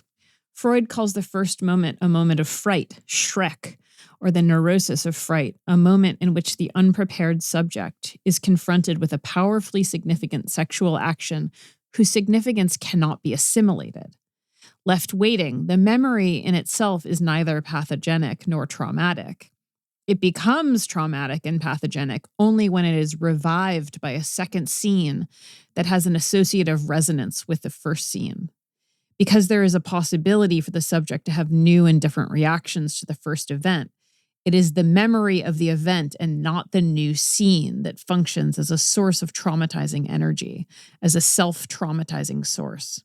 In fact, this theory of two moments shows that every psychic trauma has a pathogenic action only because it becomes self-traumatic." Close quote. This interfaces very nicely with our longstanding conversations about like what's the blow that falls, right? Or how do events kind of add up? And the example of sexual abuse is, I think, a incredibly provocative and helpful way of thinking about this, right? I mean, it's a horrible thing, but sexuality being one of those things that if you're a very young child, you don't have adult sexuality, you don't even know what adult sexuality is or isn't supposed to be, something happens to you, you may not realize it'll fuck you up, sure, but you may not realize it's not assimilable in the terms that you have available. Yeah, you may not realize it's a sexual abuse situation or that it was even sexual until you hit puberty or you have a sexual experience or whatever it is, but it has this kind of, and I think this gets this again on that generalized structural model. There's something about sexuality and the developing it or coming into having it, which is similar to the more narrow example of trauma insofar as that it's about successive contingencies adding up in some kind of way over time. And that feeling of the radicality of contingency, right? And how that actually is something that that's forming you, even as you're not necessarily clocking it, is deeply distressing, not just for thinking about sexuality, but for thinking about any type of psychic event, of thinking about how we relate to one another, how we're brought up in different cultures, the ways in which these things, our actions have consequences, and the things that happen to us from a quote unquote passive perspective have consequences above and beyond what we can anticipate, manage, or control. At the same time, it's creative. This idea that we self-traumatize, that trauma is a reaction to memory rather than just the event itself. So you need those successive moments.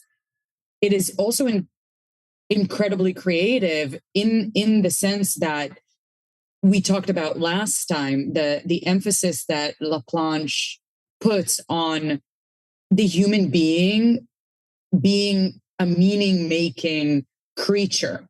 So this interaction with our memories, with traumatic events in our past, with the way we come to be, with the fact that sexuality is traumatic, maybe lowercase t trauma, unless it is uppercase t traumatic, which I will say as well is, of course, terrible.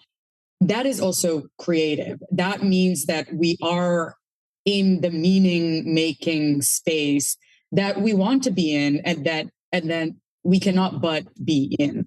Meaning is, I love this too. Like, we're using meaning as a gerund, right? Meaning, sometimes you think of it as a noun, like this is the meaning of a thing in a dictionary. Here, the emphasis is on meaning as a process, as an ongoing thing that unfolds in time. It's not given so much as made. Right. And so these operations of like interpretation, and it's of not self-understanding, yeah, it's all operating on a temporality that is queer in some sense, right? It's not linear. It's not given. It's not tracking what are ostensibly and excessively proclaimed as being the natural categorical givens of human existence. Instead, it's this sort of, well, it's this kind of journey that involves these moments of acute vulnerability to others, to the world. And also, though, that vulnerability it's kind of what sets us in motion. These processes of like consequences, decoding, significance. I almost want to say that like he seems to sort of suggest that, or maybe he seems to be giving an account for like the way in which the unconscious emerges as such, right? As this enigmatic thing. And that we never fully know it. We only ever know it in time, and we know it through the ways in which it pops up, not in the ways in which we demand it show up. You're making me think of that. Is it the Lenin line about like decades where nothing happens and then weeks where decades happen? I mean, there is something about that with the idea of the après coup. Not the first part, but the second part. You know, you could think about like linear time as being this kind of like a timeline where you could kind of like have little ticks, and it's like, oh, okay, this is year 1, year 2, year 3, year 4, whatever. And, you know, just that something occurs and everything is different. That entire timeline is revised. And also that the moment of the emergence of the memory or something like that, which of course like is reconfiguring the memory and is, you know, involved in this traumatization, which is also a self-traumatization, but that it happens so fast. Or it can. The language struggles here is we're talking about something that sort of goes beyond linearity and subject-object dualism. Like it just keeps happening, right? Or it happens in some way where you can never be entirely sure when it's done happening. And just when you want to be like, it happened, it's over.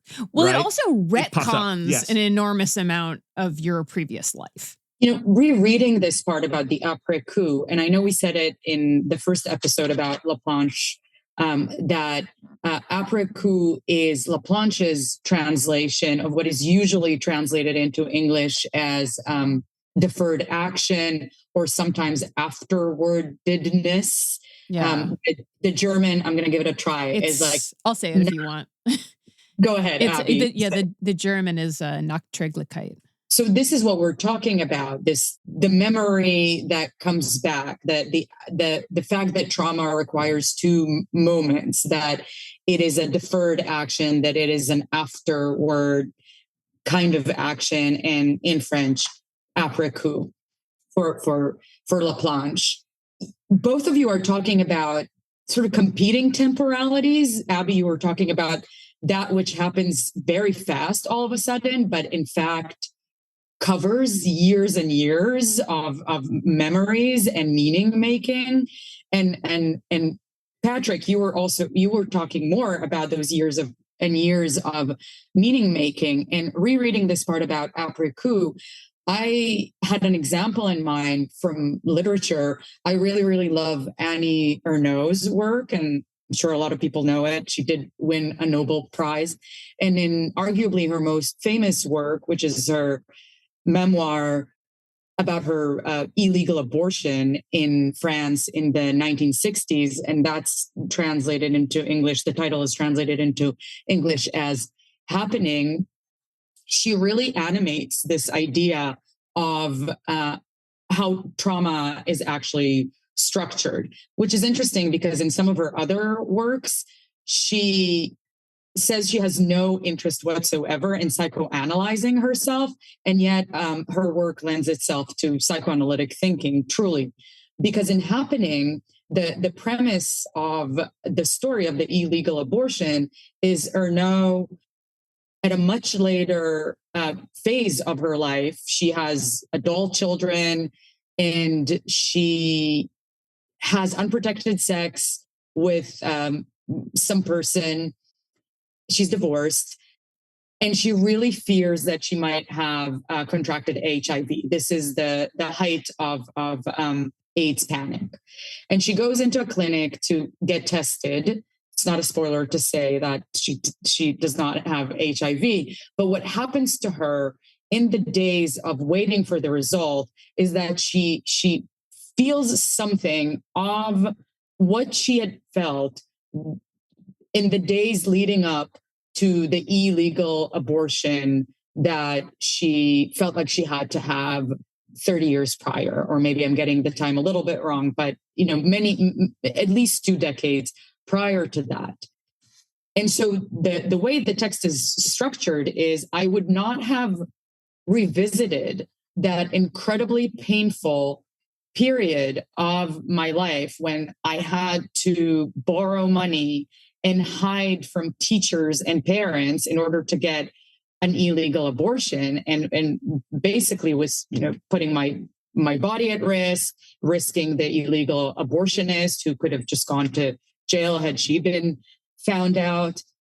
She doesn't want to revisit that period in her life, but she has no choice because it really comes back to haunt as she goes into the clinic and undergoes, the tests for HIV. And that turns out to be just fine. And yet she describes a period in which she cannot stop thinking about her illegal abortion and has to write about it. As she writes about her illegal abortion, what we find out is that even these 2 moments are not the entire story, because revisiting the period of her illegal abortion, just waiting for it, having it, it's not a thing that just happens all at once, as women who underwent abortion know. So it's sort of a few days in which she also realizes that so many of her early memories are coming back, not necessarily in the shape of memories per se, whatever the shape of a memory might be, but feelings that as a reader, you can think she knows from her primal interactions with her caregivers. She puts so much effort into not telling her mother anything. And you learn so much about that mother-daughter relationship just by the not saying. The desire of the mother was for this child to be upwardly mobile and not to have a child out of wedlock, as it were, at a young age when she's still a student. And the mother's desire is such a major part of that story. So I think that literature often illustrates that structure of the childhood memory, even the later memory, only gaining its traumatic baggage through a later event. I'm thinking about this and I love the turn to literature and this wonderful example because it kind of makes us think about like narrative structure, but also like narrative as not just particular narrative structures, but narrative as a structure in general, right? As like what sets plot in motion, right? Or how do, when you read a novel, right? If you already know where the novel is going, maybe you know it because you read the spoilers or something, you're still reading it because it's the how you get there, right? Or sometimes it's the revelations, that the events that pile up along the way add more and more meaning, such that you arrive at somewhere different than just being like, oh, 300 pages done, right? There's something about that like journey of being led somewhere or knowing you're going somewhere that continually makes you ask about origins, continually makes you ask about what else is present in any given moment, and also where you're going. And so there's this kind of element, to use a structural narrative logic, of like a mystery, or like this kind of enigmatic movement at the point of origin of your own experiences, which you're being drawn back to as you have subsequent experiences, and you yourself change over the course of that. Are you bringing this up with the practice of psychoanalytic work in mind, with analysis in mind? It seems to have some sort of, it seems to map on in some way, right? Because the radical thing that Laplanche seems to be doing is not just to be like, oh, here's this crucible of development where the child is getting some sort of stuff from the parent that is more than the child can assimilate, and that later might be determinative when they, have, obviously sex is a key example of this, but as they, understand the world, that kind of relationship of I'm helpless, dependent on the other. What's going on? How do I understand myself in relation to this? How do I parse or process these experiences? Kind of maps onto, suggestively, like what happens in therapy, right? I thought you were queuing us up to talk about the idea of the enigmatic signifier. That's exactly what I'm doing. Yeah, it was both the same thing, I think, right?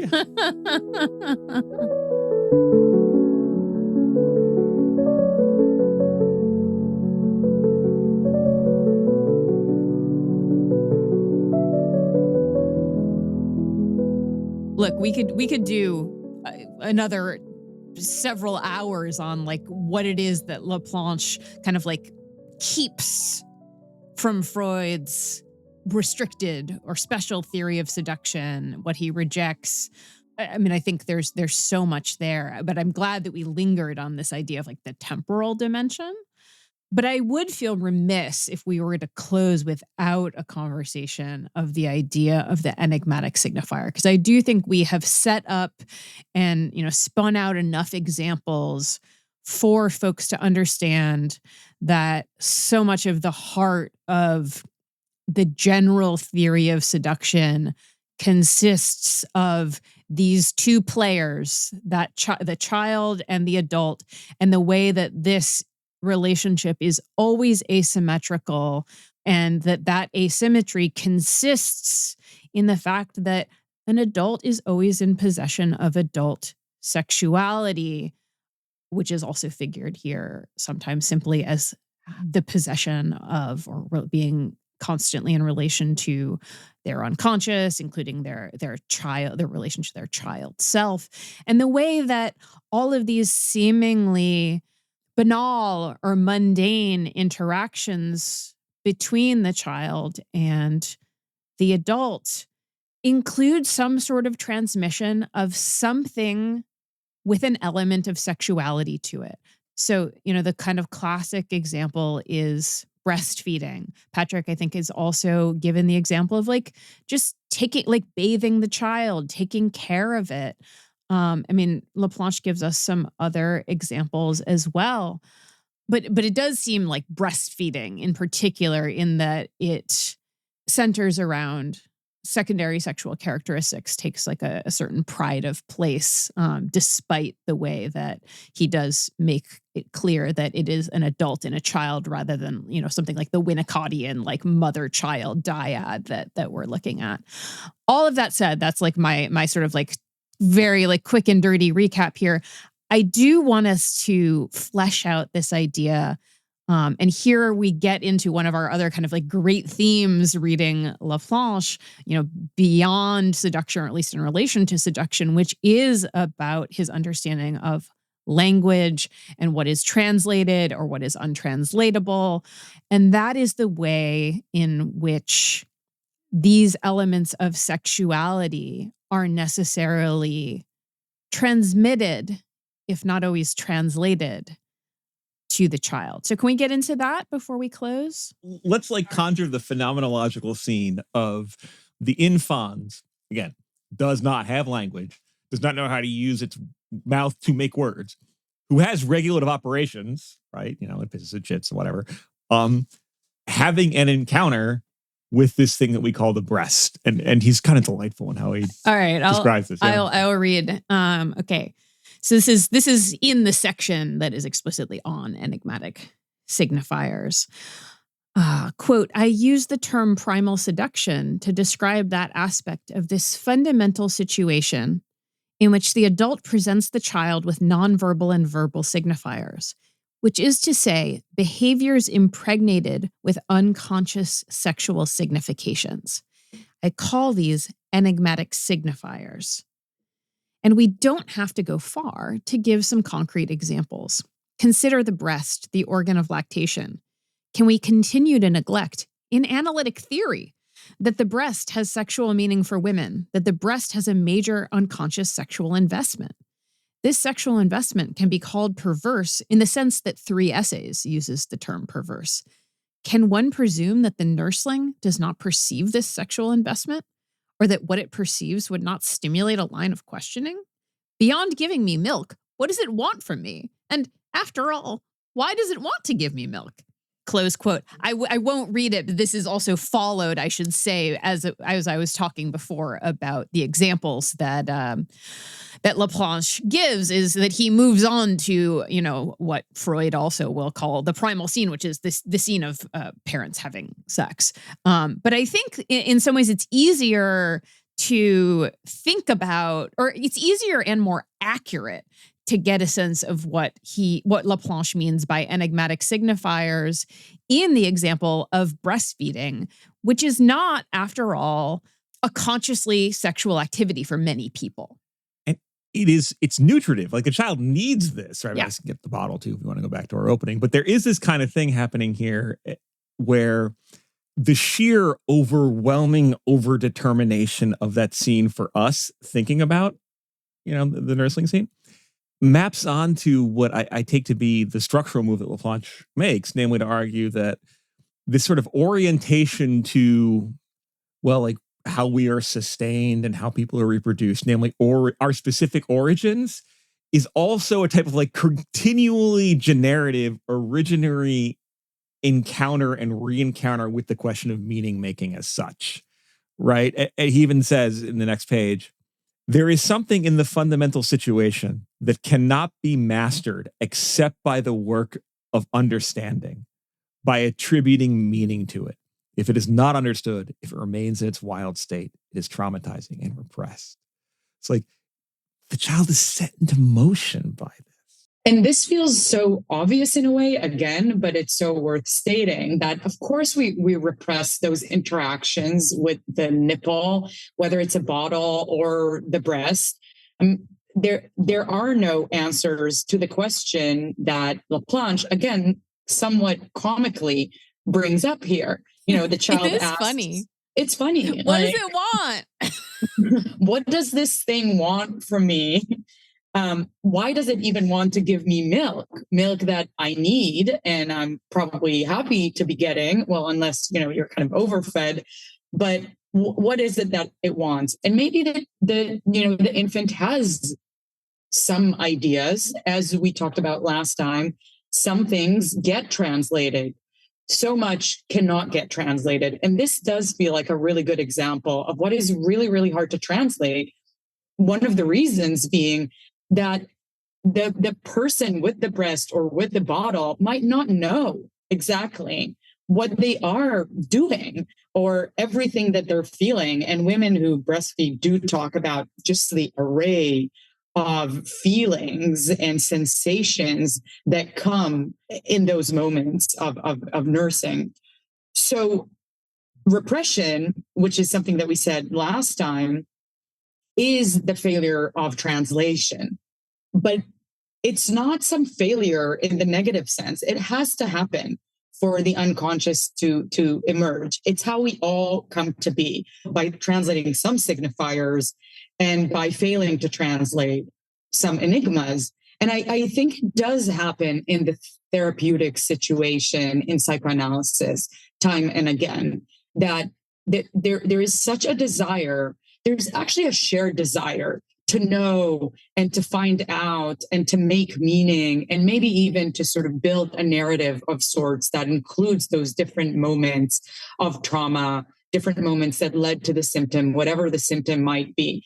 But there's so much that remains enigmatic, and it is felt through these questions that are not even about, getting specific answers or the content of those questions themselves. Like, beyond giving me milk, what does it want from me? It's this huge question about, like, what is going on here even. Yeah, I love that articulation of it, because that's, in I think very real terms, like that's what the therapeutic encounter is. Like, what the hell is going on? Where am I coming from? Where am I going? How do I process this? Right? What does it mean? Like, why are you here? Why are you doing this beyond the money that I'm paying you? I'm in training. I get paid very little for seeing patients. So some of the financial questioning or actually the financial answers that might come with those lines of questioning are not part of the picture, which is really interesting, because then one answer becomes, and for some patients it's very explicit, oh, you need the hours. But what my investment in it is really, it remains an enigma for both of us, patient and analyst, most of the time. And that's generative. That's not a failure, once again.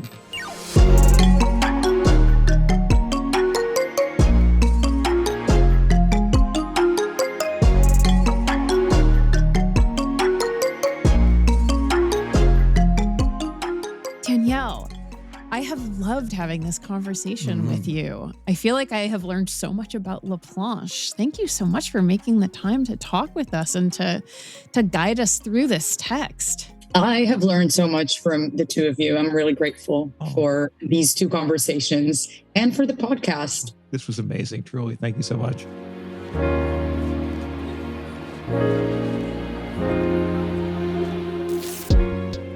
Folks, thank you so much for listening to this episode of Ordinary Unhappiness.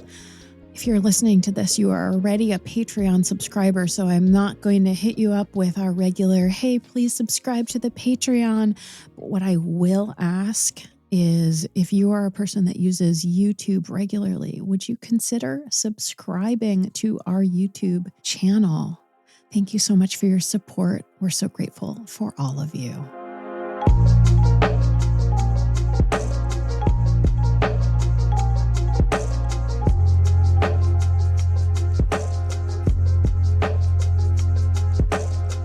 This has been an episode of Ordinary Unhappiness, a podcast about psychoanalysis, politics, pop culture, and the ways we suffer now. I'm Abby Kluchin, and today I was joined by Patrick Blanchfield and Danielle Drori. This podcast is produced by Dan Yowell. Theme music by Formal Chicken. Thank you. Outro. Did you watch Hunting Wives? I mean, it's like trashy good fun. Patrick, Hunting Wives, should she watch it? Oh yeah, it's delightful. I mean, it's trash, but it's fun. Yeah, but okay, there's a scene, and I won't spoil it, but there's a scene that is so Laplanchian that it is ridiculous, where there's a woman, and this is all taking place in Texas. There's a woman who is clearly not, she's married, she's the wife of like the local pastor, like megachurch pastor or whatever. And she's having her son, and it's like a flashback. So we know her son at like 18 or something like that. And he's like this big basketball star or whatever. And, we already know they have like a fucked up, unhealthy, like codependent relationship. But we see the birth scene, and she's like, oh, I'm going to do formula. Like, I don't. So she conveys in some way that like she's never had a mouth on her breast before.